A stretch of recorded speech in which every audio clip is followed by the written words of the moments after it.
조계종 금권선거 신고센터 홍보 영상 세 번째입니다. 오늘의 주제는 총무원장 선거에서의 금권선거입니다. 대한불교 조계종 원행 총무원장 스님의 4년 임기가 올해 끝납니다. 따라서 제37대 총무원장 선거가 치러집니다. 선거법에 임기 만료일 전 30일 이후 첫 번째 목요일에 실시한다고 명시되어 있기 때문에 선거일은 9월 1일로 확정입니다. 선거일 30일 이전에 중앙선거관리위원회가 선거 일정을 공지할 것입니다. 공고가 나면 이 후보자가 등록하고 중앙선거관리위원회는 이 후보자 자격을 심사합니다. 종법상 선거기간은 후보자 등록 마감일로부터 선거일까지 21일입니다. 그동안 각 교구본사에서는 선거인단 선출을 위한 교구종회를 열어 본사주의를 포함한 10명의 선거인단을 선출합니다. 이후 중앙선거관리위원회는 선거인단 자격을 심사하고 문제가 없다면 9월 1일 321명의 선거인단이 총무원 청사에 모여 37대 총무원장을 선출하게 됩니다. 벌써부터 자천타천의 이름들이 들립니다. 거론되는 유력한 후보들은 지명도, 경력, 재력, 세력 등등에서 각기 강점들이 있습니다. 그러나 모든 추정의 귀결점은 하나로 수렴합니다. 강남 원장의 뜻이 어떠한가입니다. 강남 원장 자승스님이 누구와 손잡고 누구를 믿느냐에 따라 차기 총무원장이 결정될 것이라는 예측에는 누구도 이의를 제기하지 않습니다. 생각해보면 비극입니다.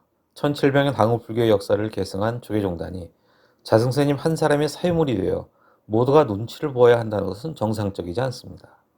그렇게 선출된 총무원장은 실권 없는 바지사장이 될 가능성이 높습니다.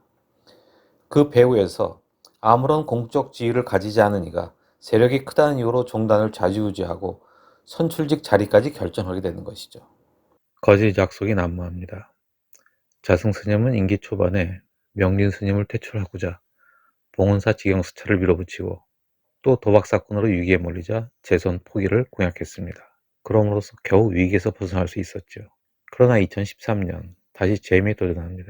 전국 수자회가 단식에 나서는 등 종단 내의 반발이 거세지자 이번에는 직선제를 도입하고 연좌물 직영사찰로 만들겠다며 약속합니다. 그 약속은 지켜졌나요? 직선제는 없던 일이 되어버렸습니다. 연좌문 미적거리며 직영사찰을 만들었다가 임기 말에 해제해버렸습니다. 그래도 아무런 정치적 책임을 지지 않았습니다. 소수에 의한 간선제는 이렇게 비상식적인 일들이 버젓이 일어나는 한계가 있습니다. 총무원장을 선출하는 선거가 왜 중요할까요? 한국 불교 1700여 년의 전통과 역사를 대표하며 불교의 현재와 미래를 결정하는 중요한 권한을 쥐기 때문입니다. 1700년의 불교 역사, 역대 고승의 숨결이 살아있는 천년 고찰들, 이 모두를 대표하는 것이 대한불교 조계종이고 법적 대표권자가 총무원장입니다. 소속 사찰은 3,000여 개에 이르는데 이 가운데 780여 개가 전통 사찰로 등록되어 있습니다. 크고 유명한 사찰은 모두 해당한다고 보시면 됩니다. 오래전부터 이어온 절들이라서 개인이 소유권을 주장할 수 없습니다. 이런 절을 공찰이라고 합니다. 공찰이 아닌 사찰은 개인 소유권이 인정되는 사설사업입니다. 총무원장은 소속단체를 대표함으로써 바로 이 역사적인 사찰들에 대해 주지 인사권을 행사합니다. 각 교구본사에 속한 말사는 본사 주지의 제청을 통해 임명하지만 직할인 1교구 조계사에 속한 400여 개에 이르는 말사 인사는 온전히 총무원장의 권한입니다. 총무원장의 또 큰 권한은 재산 처분에 관한 승인권입니다. 강원도 설악산 신흥사가 2천여만 평, 마곡산은 200여만 평 등 역사적으로 내려온 불교가 보유한 임야 등 토지는 수억 평에 이릅니다. 물론 대부분 절대 보존 임야이고 사찰 경내지 같은 경우는 함부로 난개발을 할 수도 없습니다. 그런데 가끔 정부 혹은 지자체의 개발 계획에 의해 사찰 토지가 필요하게 되기도 합니다. 도로가 지나갈 수도 있고 대단히 택지 개발 계획이 수립될 때 토지를 수용해야 하는데 이때 사찰의 대표권자는 당해사찰 주지이지만 재산 처분에 관해서는 소속단체 장인 총무원장의 동의가 꼭 필요합니다. 인사와 재정 두 가지가 총무원장에게 집중되어 있다 보니 총무원장의 권한은 막강합니다. 이 밖에도 총무원 부실장들에 대한 인사와 징계 등 감찰, 사법 권한까지 모두 총무원장에게 속해 있으니 총무원장 선거는 바로 이 인사와 재정 권력을 누가 지느냐 하는 선거입니다. 81명의 종회의원과 24의 교구본사에서 각 10명씩 뽑힌 선거인단 총 321명만이 총무원장 투표권을 갖습니다. 이것도 1994년 종단개혁에서 투표권을 확대한 것입니다. 그때까지는 종회에서 총무원장을 선출했습니다. 종회만 장악하면 권력을 유지할 수 있었습니다. 바로 삼선을 추진한 서희연 총무원장 같이 말이죠. 그래서 94년 개혁대행들 사이에서는 직선제에 대한 요구가 많았습니다. 그러나 절집안에서 세속처럼 선거하는 모양이 좋지 않다며 원로 중진들이 직선제를 반대하여 선거인단을 확대하는 지금의 선거제도로 타협보았습니다. 시간이 지나며 종단개혁의 정신이 흐려지고 간선제 선거에 폐해가 나타나기 시작했습니다. 1만 명이 넘는 승각수원 중에서 321명만이 표를 행사하기에 그들만 내 편을 만들 수 있다면 선거에서 이길 수 있다는 당연한 계산이 나옵니다. 321명 전부도 필요 없습니다. 과반수인 161명만 자신을 지지하면 3천여 개 사찰, 24개 교구본사를 관할하는 조계종단의 법적 대표권자가 될 수 있습니다. 너무나 당연한 이 사실 때문에 간선제 선거는 금권 선거의 유혹에서 자유로울 수 없었던 것이죠. 쉬시하던 돈 선거가 선거 쟁점으로 전면 부상한 것은 2017년 35대 총무원장 선거입니다. 당시 몇몇 교계 언론들은 돈 선거 프레임을 경쟁 후보를 제거하는 데 사용했습니다. 설정 스님을 총무원장으로 추대하기로 결정한 기득권 세력이 유력한 경쟁 후보였던 수불 스님의 선원 대중 공약을 돈 살포라고 비난한 것이죠. 안국선언 신도회가 매년 진행해온 선원 대중 공약을 매표 행위라고 비난함으로써 설정 스님의 강력한 경쟁자를 주저앉히려 했습니다. 하지만 당시 자승 스님이 지지한 설정 스님 측에서도 막대한 선거 자금을 살포했다는 이야기가 공공연하게 돌았습니다. 선거가 끝난 뒤 2018년 수불 스님은 재심 호견에서 금품 선거 제목으로 공권정지 2년 6월을 받았습니다. 그럼 총무원장 선거에는 도대체 선거 자금이 얼마나 필요한가요? 떠도는 소문은 일반인의 상식을 초월합니다. 또 모든 표가 같은 값어치를 갖지는 않겠지요. 본사주지는 10표를 이끌고 있으니 특별하게 관리해야 할 것이고 종회위원도 일반 선거인단보다 더 중요하게 여겨야겠죠. 저는 이번 조계종 금권선거 신고센터에 신고 포상금을 기탁해 주신 스님의 말을 대신 전함으로써 총무원장 선거에 얼마만한 돈이 돌아다니는지 추산해 보고자 합니다. 그 스님은 종회위원도 아니고 본사주지도 아닙니다. 그런데도 불구하고 36대 총무원장 선거인단으로 선출된 뒤 1천만 원을 받았다고 했습니다. 321명 선거인단에게 1천만 원씩 준다면 그 액수만 32억 1천만 원입니다. 특별히 중요하게 여기고 관리해야 할 분들에게는 더 많은 돈이 오고 갔을 것이라는 것이 합리적 의심입니다. 36대 선거는 역대로 기로워진 선거였다는 평을 듣습니다. 선거 막바지에 후보 4명 가운데 3분 스님이 편파 선거에 항의하면서 사퇴하여 한 분만 남았습니다. 본래 선거란 경쟁이 치열해야 돈지갑도 열리는 법인데 다 그만두고 한 명만 나오면 경쟁할 것도 없죠. 그래서 잔뜩 기대했던 분들은 김이 빠졌던 모양입니다.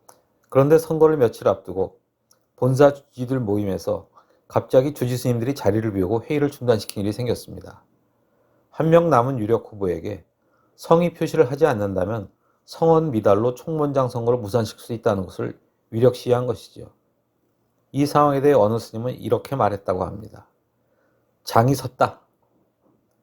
그리고 계파별 선거인단 모임 자리에 후보가 와서 인사하고 간 뒤에 후보 쪽 스님이 한 분씩 불러 돈 봉투를 나누어 줬다는 것입니다.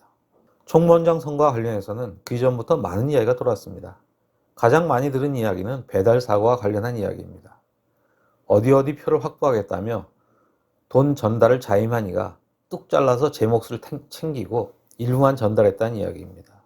혹은 전달은 했는데 막상 표는 다른 이에게 주어 생각했던 득표수가 나오지 않았다는 등 뒷이야기가 돌아다닙니다. 돈을 주고받는 부패한 선거에서는 역시 의리도 없고 약속도 지키지 않는 부도덕한 일들이 일어납니다. 총무원장이 되려면 이렇게 돈도 많이 써야 할 뿐더러 유력한 이권도 나누어줘야 합니다. 대표적인 것이 자승스님이 장주스님에게 써주었다는 약속드립니다 라는 각서와 역시 자승스님이 종상스님에게 강남 봉사 주지자리를 약속했다는 고백입니다. 연간 수백억 원의 수입이 보장된 대형 사찰의 주지자를 약속하여 표를 확보한 것입니다. 각서 파문의 장주스님은 불국사 종상스님의 행동대장 같은 역할이었으니 드러난 이 두 건은 모두 종상스님과의 정치적 이권 거래입니다. 종상스님은 불국사 법주사 두 본사의 표를 장악한 실세로 알려져 있으니 선거인단 20표를 움직일 수 있습니다. 해당 본사 종회의원 표를 2표씩 더한다면 24표입니다. 이 표가 만일 상대편으로 넘어간다면 48표의 영향력을 발휘할 수 있습니다.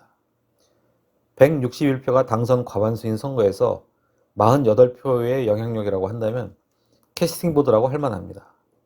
이렇게 표를 빌미로 거래함으로써 선거위의 이권은 물론 혹시 모를 징계 위험으로부터도 보호받는 것이겠죠. 왜 이렇게 선거가 돈 문제로 타락했을까요? 아무리 작은 선거라도 돈을 써서라도 당선되어야 할 이유가 있겠죠. 작게는 재정이 우량한 주요 사찰에 대한 관리권을 획득하면 비용을 회수할 수 있을 것이고요. 본사 주지 같은 경우에는 소속 말사들에 대한 주지 인사권을 확보할 수 있겠습니다.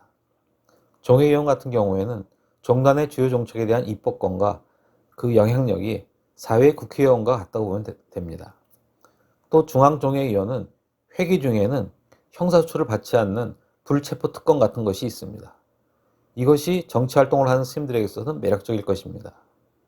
이 모든 것을 대표하는 종단 권력의 최고 정점, 총무원장 자리라고 한다면 더더욱 욕심이 나는 자리가 될 것입니다. 궁금한 것은 막대한 선거 자금이 도대체 어디서 나오는 것인가 하는 점입니다. 스님들은 무소유를 추구한다고 알려지지 않습니까? 또 그렇게 불자들을 가르치고요. 스님들의 노후 복지조차 제대로 해결하지 못하는 조계종단이 선거에는 막대한 돈을 쓸 수 있다면 재정 운영에 심각한 문제가 있음이 분명합니다. 새는 돈이 많다는 것이죠. 정리하자면 금권 선거 문제가 계속되는 것은 사회적 상식이나 현행 사회법에서 처벌하는 기준보다 조계종단의 기준이 취약하고 또 선택적 법 집행으로 법원이 유죄라고 판단한 결론조차도 수용하지 않았기 때문에 특히 자기 편은 절대적으로 봐줌으로써 금권 선거 근절이 불가능한 상황이 계속되어 왔다는 것입니다. 그래서 불교가 사회적 신뢰를 회복하기 위해서는 금권 선거에 대한 보다 엄격한 기준과 처리가 반드시 필요합니다. 당연하지 않습니까? 돈 선거로 당선한 총무원장을 어떻게 존경할 수 있겠습니까? 그런 사람이 공동체를 대표해서도 안 되죠. 올해 총무원장 선거에서는 절대로 돈이 오고 가지 않았으면 좋겠습니다.